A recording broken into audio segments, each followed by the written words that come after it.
Also worth mentioning that today is actually the first in two webinars that we're actually doing. So we have another webinar coming up on November the 30th at the times that are mentioned here, where we're going to take a little bit of a deeper look at some of the technical background for Avid Edit On Demand, and also looking at some of the great business benefits that can be driven by deploying a solution that's running Edit On Demand there. So registration for that will open early next week, and you can, of course, then choose the session which suits your time zone the best.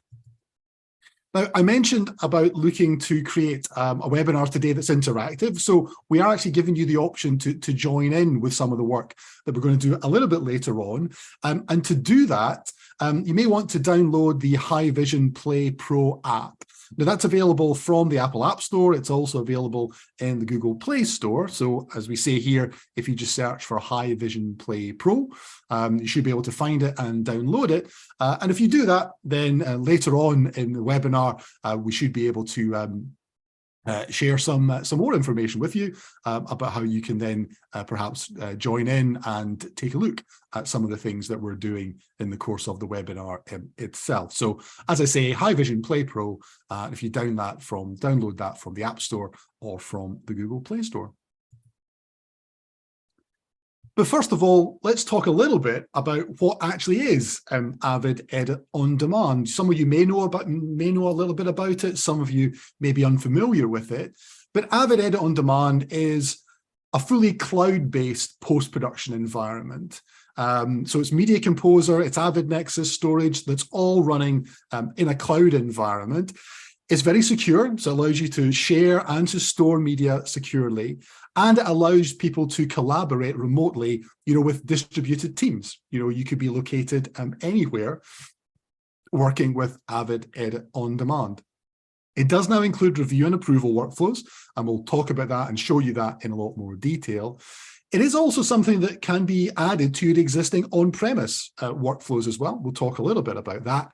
And something we'll go into really more in detail in the other session, as I just mentioned, is some more information about how you really set the system up and how it works. But the next thing we want to talk about really is about where Edit On Demand is available. And to do that, I'll hand across to Danny, who can talk through some of the details about where Edit On Demand is available as of today. So Danny, I will hand across to you. Thanks, Craig. So as Craig mentioned, Edit On Demand is fully deployed into the cloud and is available in a number of different data centers globally. Really, what we're trying to do here is be able to reach as many different regions as possible. So we're not deployed in every single possible data center we could today, but we have great coverage across most parts of the world, and we're looking to extend that out further in the future as well. But for the moment, you can see that the 8 different regions that we're available in. And a question that's come up before is that you might see the West Europe one, for example, and say, can I use that in maybe in the southern parts of Europe? Absolutely. What we find is that you don't have to have it in exactly the closest data center, but within good latency. And you can see that there are some of the numbers that we speak about. For the editors, so that the people that are actually connecting into an Edit On Demand system, we recommend less than 60 milliseconds latency to the data center for an under-the-desk-like experience. So as if they had Media Composer and a Nexus deployed physically next to them. To try and replicate that type of experience, we recommend a lower latency. We have people working on high latency. These are our current recommendations or suggestions. And then bandwidth obviously always comes up in the discussion as well. And typically we recommend per screen 20 megabits per second for again a traditional offline workflow with a HD screen. You can often get away with less than that as the PCI over IP technology prioritizes moving parts of the frame. So you can actually make your player smaller and you'll be streaming a lower bit rate. And again, you can also go the other way. So if you have multiple monitors with the Ultra HD, you can then start pulling much higher bandwidths as well. So it is variable, but that's typically what we recommend. And we often say to people that these are recommendations. We have people working at high latencies with lower bandwidths, for example, and still having a good experience based on the type of work and workflows that they're doing. So we recommend people to just get in and try it. So come and do a trial with us and try it out. But you can see just a good sense there. We've got eight data centers which give us good coverage over most parts of the world. Again, I know that there's more to come, so we'd love to hear if you're needing EOD in your regions and you're not within the current regions right now. We'd love to hear about it and look to expand our footprint there. Great, so thanks, Danny. So as Danny mentioned, they're available in lots of places. The development of Edit on Demand, it's available in lots of places, and of course, workflows change over time, and new features and new functionality are getting added all of the time to Edit on Demand. And one of the things that's been relatively recently introduced to Edit on Demand is what we class as over-the-shoulder workflows. So, we've all seen a huge expansion of remote workflows in recent times. People not necessarily being in the same room as the editor who's doing the work, and then trying to find ways where they can actually share the edit out to other locations and to other people. So one of the things with Edit on Demand is taking advantage of the new capabilities in Media Composer. It's that ability of sharing content from the edit suite directly out really to anywhere. So for example, I could share content out either on a point-to-point basis, so I could share it to one specific person, or we could actually share it to multiple different devices. So perhaps I've got, the producers in one place, the director is somewhere else, or other members of the team in other locations, but I want all of them to be able to look at the content at the same time, and then obviously to comment on, what's being done. So we'll take a little bit of a look in a little while about how that's set up. But in essence, it's using SRT technology. And one of the key things about any workflows that we have in the cloud is about security. So our workflows in the cloud are very secure. It's based on Microsoft Azure as our cloud provider for Edit on Demand. And of course, SRT in itself is a very secure and reliable protocol that we're utilizing for this as well. And if you download that Hikvision Play Pro app, as we mentioned earlier on, you should hopefully have an opportunity to see that in action a little bit later on as we come into the actual demo itself. And so with that, let's switch across from the slides and switch over to the main part of today. And that's for Danny to take you through a little bit about Edit on Demand. And so with that, I will hand across to Danny. So Danny, over to you. Thanks, Craig. So hopefully you're now able to see my screen here, and it should look pretty blank. It should just look like a Mac desktop, and that's exactly what it is, because we're going to kind of build up from the ground here and then start connecting into our Edit on Demand system. So the reason we started here, so I just want to show you, there's no Media Composer installed on my machine locally here, and I haven't got a Nexus sat next to me or in the room downstairs. Thank God. It would the power consumption in my house probably wouldn't be great for that anyways. But all I have is an internet connection and my Mac, and then on here I have installed my PC over IP client and Anywhere PC over IP client to connect into a cloud Media Composer and Nexus in our Edit on Demand subscription. As Craig said, in the next webinar, we'll go into the real detail of how do we get to this point and deploy a system and make that available. And the short story is it's actually just a few clicks away. It's really simple, really easy to deploy. It's not, you don't need engineers to configure this stuff. My system's been pre-deployed though, and we're going to dive in and talk more about the editor, and then also how do the editor connect, but also how do you then share out your what you're working on to collaborators and people that need to view what you're working on. So I've got my PC over IP client here. I'm on my Mac desktop. The reason I keep mentioning this is it's often very hard to do this over a Zoom session, but you'll see my desktop will change and we'll suddenly see a Windows desktop, and it's not running locally, like I said, or it's not running close by. It's actually running in the cloud, and I'm just connecting in over the internet. So with that, I've got a whole bunch of different systems that I could connect to here. So I'm just going to find the right one because I've got a lot of different demonstration systems that we use. So I found that, and I'm just going to log in with the credentials which my admin would have sent to me after they set the system up. And you'll see once I log in, what we will see is a few different media composers in this subscription. So in each edit on demand subscription, you can have anywhere from 1 to 30 seats of media composer on a weekly or a monthly basis. So you can carve it up week to week. So you can start with, say, 1 seat 1 week, and then maybe Craig needs a seat as well, so we can spin one up for him next week. You can also go anywhere from 1 terabyte to 200 terabytes of Nexus online storage, and we'll talk a bit about storage as well. So you can see here, I've logged into my particular edit on demand environment as an editor, and I can see a whole bunch of different machines here. So you can see we've got a few different media composers available in this system, and a few different status as well. So the ones that say stopped, which is most of them, are currently powered down. I can go in here and as an editor, I can power those on. So if I click it and connect, it will then boot that up from cold for me, and I'll be able to, then spin up the machines. I don't need someone to be available to spin up the machines. When I need it, I can go in, spin them up when I want, spin it down when I don't. But you can see here is one that says that it's ready, and that means that the machine is on, but no one is actually in it. So this was one that I booted up just before the webinar started, and it should be exactly where I left it. It means that there's no one in that machine as well. There is also a third state, which is in session, which means that the machine is on, but someone else is in it. And you obviously wouldn't want to go in there today. Maybe a little bit more about that in the future, about how we can also share some of that stuff. But for the moment, if you see in session, keep away, someone's in there editing. So I'm going to go to the ready state, the ready machine, and I'm going to connect to it. So we're going to now connect into a cloud media composer. So you should see in a moment, my screen will change. And if I just drag it over here, you can see I now have a media composer running in the cloud. It's in a window at the moment, so you can see that's the purple is my desktop, my local desktop, and then my cloud media composer and cloud desktops in this window. I can make it feel completely like it's my own system as well. So if I go to view, show full screen, we'll then make it full screen. And at this point, it feels like it's my local desktop, right?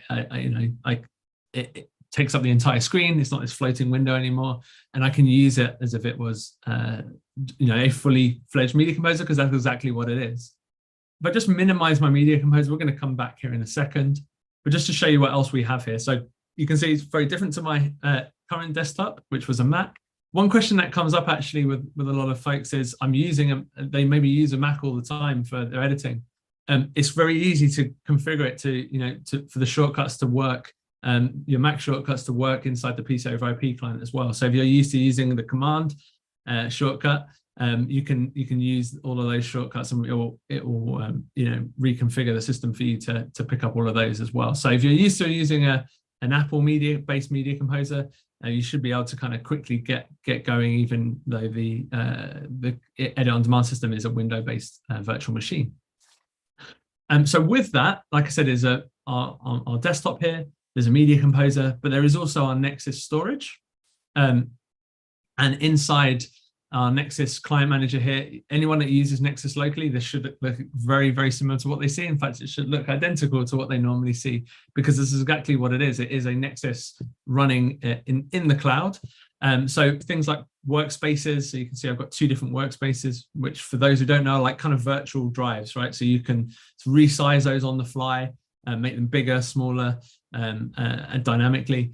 And then obviously you can also restrict or enable access. So you could really build a system out, carve it up, lots of different workspaces, and give different people, different rights, different access based on what they should or shouldn't be able to see.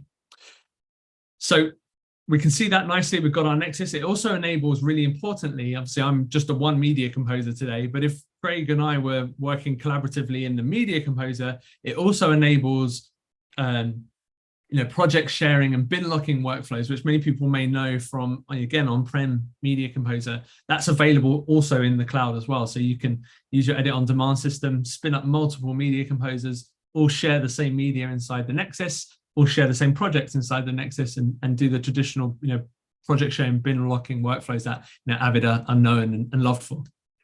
So let's go to our media composer now. Because today, actually, we're just using the one media composer. When Craig's, for once, I'm going to let you off, and you're not going to open up a media composer today, Craig. And And we're going to take a look at my timeline here. So you can see I've already got media in the system. We're already working. I've already built a timeline. We're not going to spend a whole bunch of time talking about the setup and deployment, but I do just want to touch on, things like upload and download. It often comes up is how, okay, Danny, this is great. I can see you've got a media composer. I can see you've got media in the cloud, but how did it get there? And there's a few ways that we can do that. If you're working maybe with an on-prem setup, you maybe already have Nexus or another piece of storage and some media composers or another NLE even working locally, and you want to get content up in a seamless way, and then also pull content back down in a more seamless way. We actually have a hot folder workflow. So it's like a watch folder workflow where you could set up folders locally that then anything that drops in there gets synced up to the cloud media composers or into the cloud Nexus, should I say. And then vice versa. If you then want to drop stuff into a folder in the cloud and then have it synced back down, you can also do that as well. So there is some more automated ways and some nice ways of automating some of that workflow. But also, if you're out in the field and you just have a camera and you just shot something and you pulled the card out and you want to quickly get it up, really quickly for an editor to then start editing in the cloud, you can do that too. And that's quite simple. You can do that with just a web browser. So if I just leave full screen for a second, and I'm just going to pull up my web client here. Hopefully you can see this. So we also have a web interface to do our upload and download as well. Very simple. Again, all of this is pre-configured. You don't have to go in there and kind of build all this stuff out. It's all part of the edit on demand package. And quite simply, you would log in with the same user name and password that I logged in using the PC over IP client to get access to the media composer. I can log in here on the web client, on the File Catalyst web client. And on the left side, I can see my local system. So I can go and maybe browse for some media here. So you can see I've got some local media. And anyone that was eagle-eyed might have seen that on the right side, I have my cloud Nexus. And this is exactly the same two workspaces that I had, just to prove the point. If I go back to my media composer and bring up the client manager, you can see we've got the same two workspaces, the Avid workspace and the edit workspace here. Exactly the same inside our web interface. And I could, maybe take some camera originals if I wanted to, or some transcoded media that I've been, maybe I'm a technician on the ground doing the transcodes, pushing those up quickly to the cloud for someone to edit. And I can push those directly into a Avid workspace or within a folder within inside a workspace, a Nexus workspace as well. So you're not having to upload it to one place and then kind of move it to another. You can go directly into the cloud Nexus, which is great and means you can work much quicker. So like I said, we're not going to go too deep on the kind of upload download tools. I can also go the other way. I can take stuff down from the Nexus and also bring it down to local environment using that as well. Today, we're looking at something slightly different. We're not going to spend too much time talking about upload, download content. I've already done that, right? I'm sort of midway through a project here. I've been doing an edit, and what I want is someone to kind of help, review the content with me. So just to show you what we're set up and what we're going to take a look at, I'm just going to jump quickly back over to a slide just to give you a view of what we've set up for our demonstration today. So let me just bring up some slides. This is the SRT High Vision Hub that we've got set up. So what I'm going to do is I'm going to stream out of my media composer using the built-in SRT plugin, which comes as part of the edit on demand deployment now. And that's going to push up into an input node on my High Vision Hub. And then from there, I can distribute to multiple destinations. And actually, we have the ability here to distribute to the Play Pro app, which we're going to talk about in a minute. But we could also go out to VLC as well. So we could actually go out to a VLC player or a dedicated decoder as well. So maybe you've got producers, directors sat at home. They could have a decoder box just sat there, plugged in, ready to go. Or they could have the Play Pro app on a device ready to go. And then all they would do is, say, okay, this time I'm going to start the stream. They would join the stream and they'd be able to see it. So it's really great because it enables you to securely start streaming when you want. So no more need for, generating a screener version or, doing an export that you didn't have to send to someone. They can just join your media composer mid-session and see exactly what you've been working on. So with that, and just a little reminder for anyone that wants to join, we're going, we really wanted to try and make this as interactive as possible, because we know that often you're just sat here watching a Zoom stream. We actually wanted to see the output, the media composer. So if you want to join in, just do your final call. Download the SRT, or the High-Vision Play Pro app, should I say, from either the Apple App Store or the Google Play Store. Just quick search for High-Vision Play Pro, and you should be able to find it. You've got a few more seconds, and then you should be able to. You've still got a little bit of time. So get downloading if you haven't already done that. And then before we share the stream out to everyone, I just want to actually show you what we're going to do next, which is to start stream itself. So right now, my media composer running in the cloud, it's not streaming to anyone. No one else can see this other than myself. So if I want to start the stream, you can see here, we now have the SRT output available in our media composer output settings. I can quite easily configure this. If I just start the stream, to start it, just click it. It will then start the stream up. You can see the little red flashing arrow. It means that it's just now broadcasting. And then what I can do is if I just right click and go to configure, you can see the configuration is really simple. So once the High-Vision Hub bit has been set up, you can quite simply pull the right address that you have to send the feed up to, and then also the right port, and then also a password if you want to obviously password protect it. We know security is obviously an important thing here when you're starting to send streams out. So the stream is encoded, but you can also then put a password on top of it as well.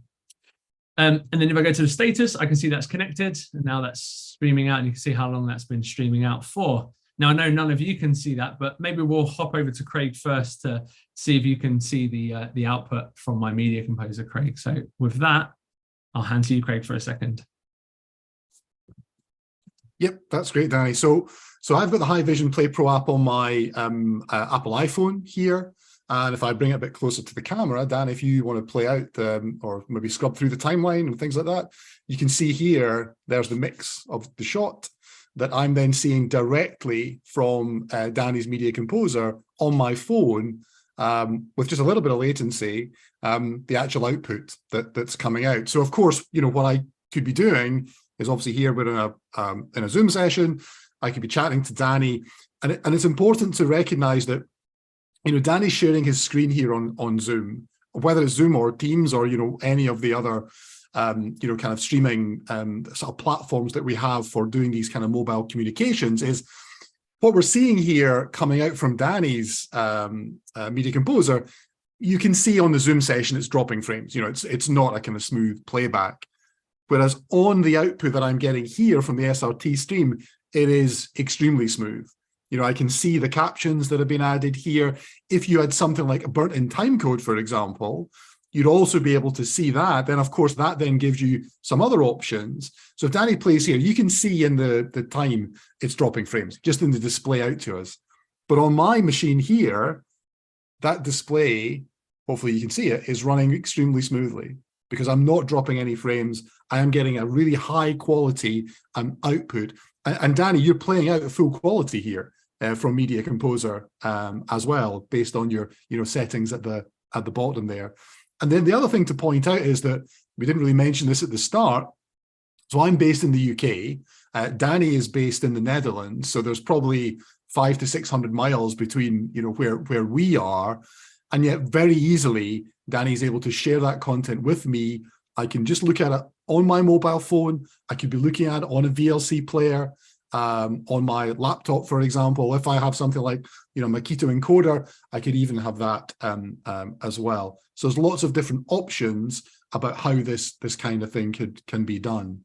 So just one very quick thing before I hand back to Danny. If you have got questions, please feel free to pop them into the Q&A, and we're more than happy to answer them kind of later on. But Danny, do you want to talk a little bit more about really kind of how this is enabled, and perhaps we can begin to share and other people can join in as well?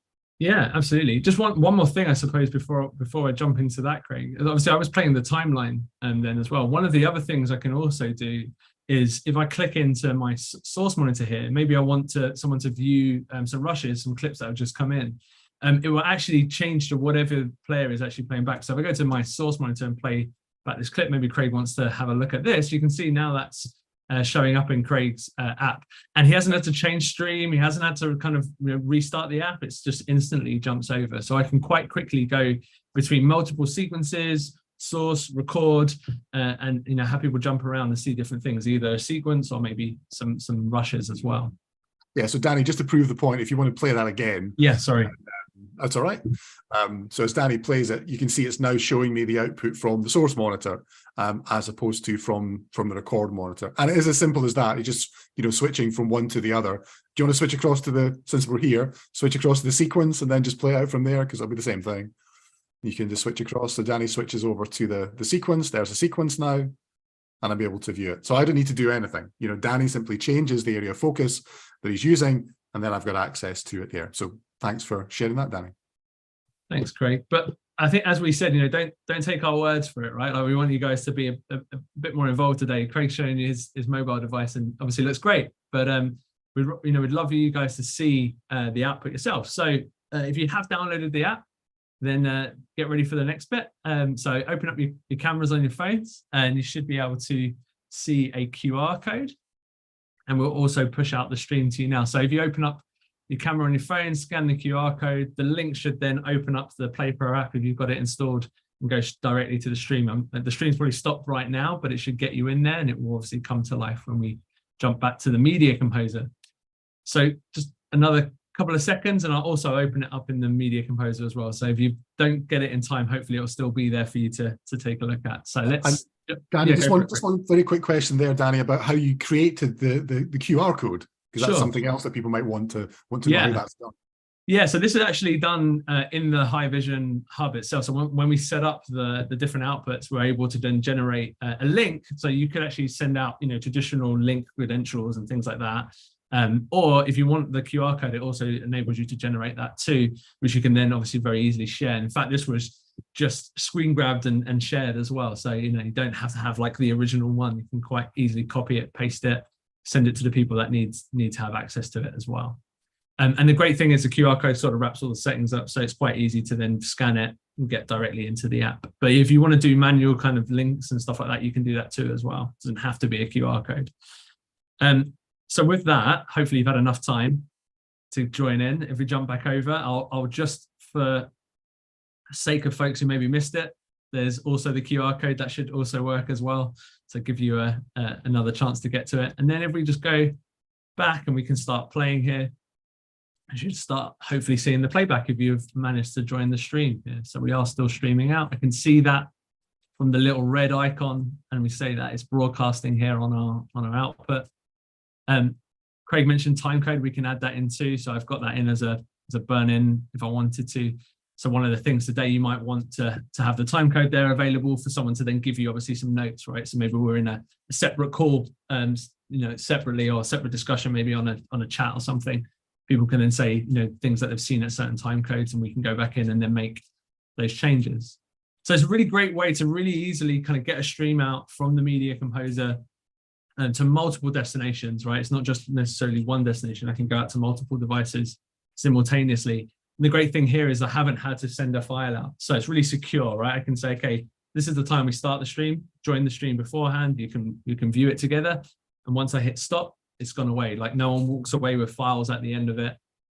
It's really, a really great way to collaborate in a nice, safe and secure manner. This is where we are today. There's definitely, more to come around this. This is, at the start of the pandemic, we were doing things in Edit on Demand when we first launched it, where we were pushing streams into Teams calls, into Zoom calls to kind of get people working. And it kind of, it worked relatively well. I'm just going to scroll back there. It worked relatively well at that time when people really just needed something. This is obviously an evolution above that, right? This is a big step up above that in terms of quality, in terms of security, in terms of all of those things. The great thing is to think about as well is, SRT is also available in Media Composer on-prem, but the great thing with Edit on Demand and using SRT is everything is up in the cloud here. So we get all of the benefit of the backbone of the cloud. So all the quality of service for me to actually stream to the Hikvision Hub, and also the Hikvision Hub itself, is all cloud deployed. It means we get great performance, and also I don't have to worry about all these SRT streams all over my my local network necessarily as well. So it's a great way to kind of get that stuff spun up in a secure, reliable fashion. So I think that's enough streaming. Hopefully you guys have had a chance to take a look at the stream, and you've been able to look at it. I think there's probably time for us to wrap up on the actual demonstration part, Craig, and maybe we can just do a quick summary and then maybe some Q&A. Yeah, absolutely, Danny. I mean, I think it's really I still think it's really, really cool that Danny's streaming out from Media Composer, running in the cloud, direct, and I can then just access it here on my mobile phone. I think it's very, very cool that we're able to do that, and a big step forward in terms of recreating that kind of over-the-shoulder workflow when people, of course, are not actually going to be together, which is still, there's still some limitations, and just the explosion in remote work. More and more people are working not necessarily in the office to be able to go off and to do that, and that really is one of the kind of key advantages of what Edit on Demand offers. So, Danny, I'm going to share my screen again, just for a second, and we'll talk through a few other things. So, what have we really looked at in the course of the day before we get to the Q&A? So, Edit on Demand, it is running fully in the cloud. So it's editing in the cloud, it's storage that's running in the cloud. It allows us to share and store media securely. And of course, you can collaborate remotely with distributed teams. As we mentioned just a few minutes ago, Danny is based in the Netherlands. I'm here based in the UK. But we're able to see things in real time together, even although there's hundreds of miles between us. Now, we'll talk about some of the workflows that it supports, but you can connect it to an on-premise system. We'll maybe come on to that in a little bit as well. And so for now, let's move on to the questions. There's a whole variety of questions that have come in, which is great. So I'll stop sharing for a second so Danny and I get back on screen again. So Danny, a question from Dawn that's come in on Edit on Demand. So is there a way where you can connect an HD SDI monitor using an I/O device for the editor when using Edit on Demand? Yeah, it's a great question. So so today there isn't really a kind of a out of the box way to connect up a full client monitor the same way that you would. You could push the SRT feed there, absolutely, and then you'll get a full frame to the monitor. The difficulty is really around sort of latency and timing there. So it's not exact. I'm going to be really honest. It's not exactly the same as your two editing monitors plus your client monitoring, all kind of in sync at the same time. But if you want something, a full frame, you could absolutely push the SRT to a full frame, and then you'd have that there. But you would kind of be jumping a little bit back and forth between sort of viewing the full frame output and looking at your Media Composer. Potentially, you could also do some full screen playback if you've got multiple, monitors using the Media Composer itself, and that will give you a similar type of experience as well. But yeah, today the kind of the real traditional HD SDI monitor with a breakout box is still a little bit away from kind of having that full experience, but we're getting there. We're chipping away. It's maybe also worth mentioning, Danny, you touched on it there, that you were obviously sharing your kind of Mac laptop screen here, but sure, you could have a setup where you've got multiple displays. Absolutely, yeah. So I was just using one display, but you could have multiple displays, and one of those you could do a full screen playback on that as well. We've had customers doing that using the cloud as well, and using Media Composer running in Edit on Demand. Yep. So a question from Bob that's come in, is there a limitation to the number of people who can join the stream simultaneously? Great. This is something we were talking about before we did it today. Great question. I can't give you an exact number on that right now. We know that certain endpoints will be sort of one-to-one. So you can set an endpoint up and it will go directly from the input to that one destination. The Play Pro app enables us to do one-to-many. And so many people were able to join that stream. I'm not sure what the upper limits are. I was told by a colleague it should be pretty high, and we should be fine for this demonstration. But yeah, I don't know exactly what the upper limits are. The best thing to do there would be to check with the High Vision guys and see what the upper limits are on that. But hopefully today you're all able to join that stream. So Danny, maybe for some people joining today, Edit on Demand is perhaps the first time that they've seen it, but it's something that's been available for a little while. Maybe talk a little bit about some of the workflows that have been used, because it has been used, in anger. People are producing real content in it. Absolutely. There's a whole range of workflows, everything from sort of non-scripted workflows all the way to traditional feature scripted workflows as well, and kind of everything in between. We've had folks using it on sports workflows where they've been recording content at a sporting event, on one side of the world, and it had all the editorial happening on the other side of the world. And what they did is they set the edit on demand system up to be near where the editors were, push that content over, and then they were able to kind of clip that stuff up and push it out to the social platforms, really rapidly as well. So a real mix, I would say, and a real range of different workflows. So we don't necessarily see it kind of fitting just one box, but we do see, I would say, more of the kind of traditional non-scripted and post-production workflows. However, if you've got a workflow and you think it might be a good fit for EOD, we'd love to hear about it. And I'm sure if we haven't done it, we'd love to kind of work with you to figure it out as well. Yeah. So we've got some more questions that's coming in. That's great. So Diego sent in a couple of questions, or Diogo, asking, can he mix like a hybrid workflow where we have some in the cloud on some on premises? Now he talks about ISIS, but it is Avid Nexus storage that we're talking about, and asking if there's any sync tools that come together in the package. But so Danny, I wonder if you could talk about that example where I perhaps got some on-prem infrastructure, but I can connect it to edit on demand in the cloud. I would say, being like completely honest, I would say almost 100%, maybe not 100%, but almost have some sort of on-prem estate somewhere. Whether they own it or whether it needs to go there at some point, maybe for some finishing workflows. And so there is always, the how do we get the content there? How do we get it back down is one thing, but then also how do I, use it alongside maybe what I already have on premise as well.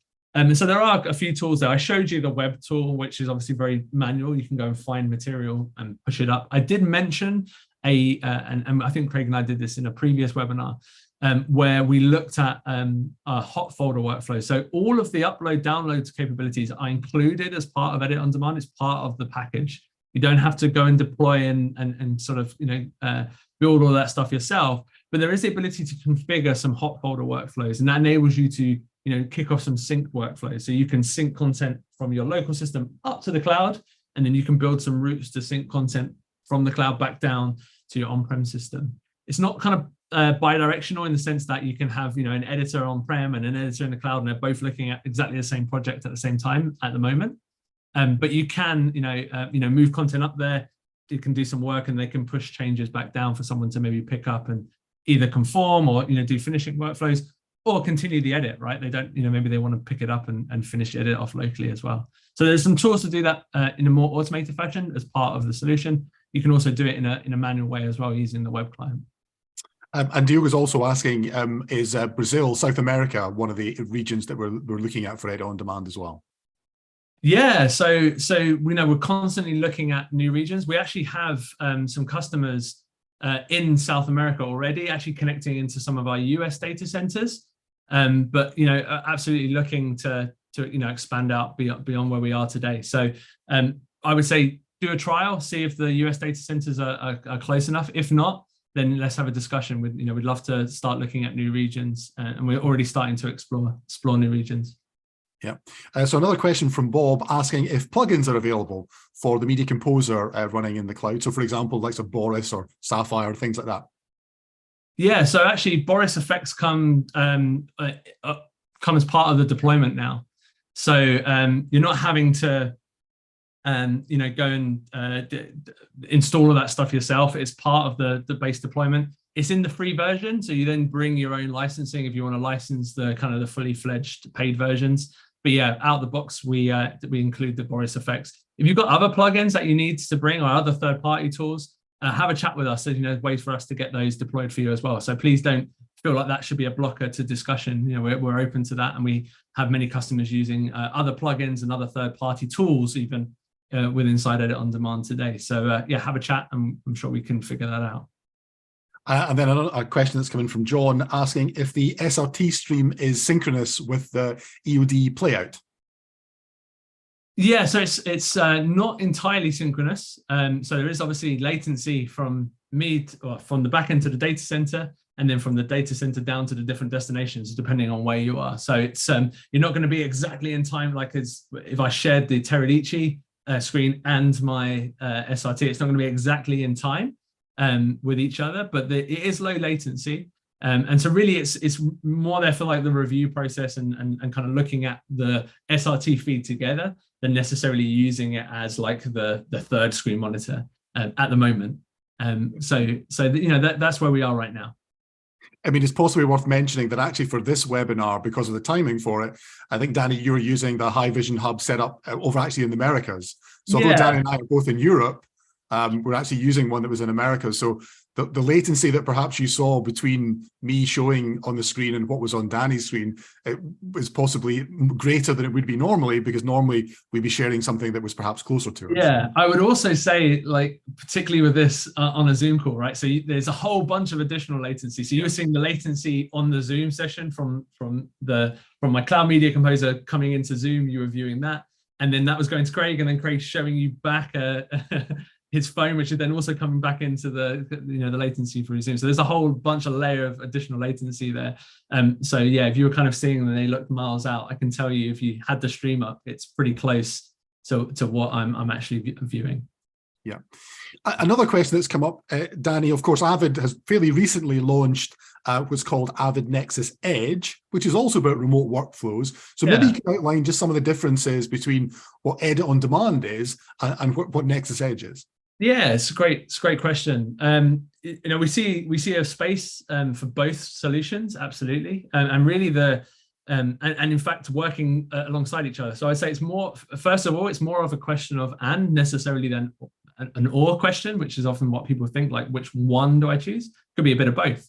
But I suppose the approach is slightly different. With Edit on Demand, you'll see if you join the next webinar session, which we're doing in a couple of weeks, really is about agility, flexibility, right? That system that I was looking at was not deployed locally. We did that with a few button clicks, all deployed, automated in the cloud. So if you need to have a system available in just a day, then EOD is a great way to do that, because you can put some credits in, choose where you want to deploy it, hit deploy, and then away it goes and it's deployed.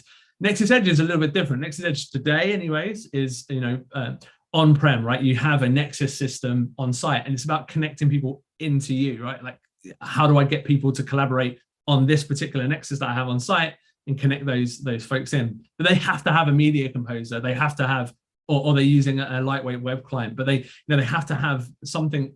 If they want to edit properly, then they have to have something deployed on their media composer. You're having to then obviously also deal with all of the quality of service. So you're having to manage the upload, download. There's obviously more network traffic there as well, which for many folks is fine. But actually with EOD, what we're doing is taking all of that away. So you can spin up an entire environment in the cloud. All of that, performance, all of the quality of service piece is all dealt with, by the cloud. So you're not having to worry about, bringing people onto your network, for instance. And in fact, we see people using both for different types of scenario solutions.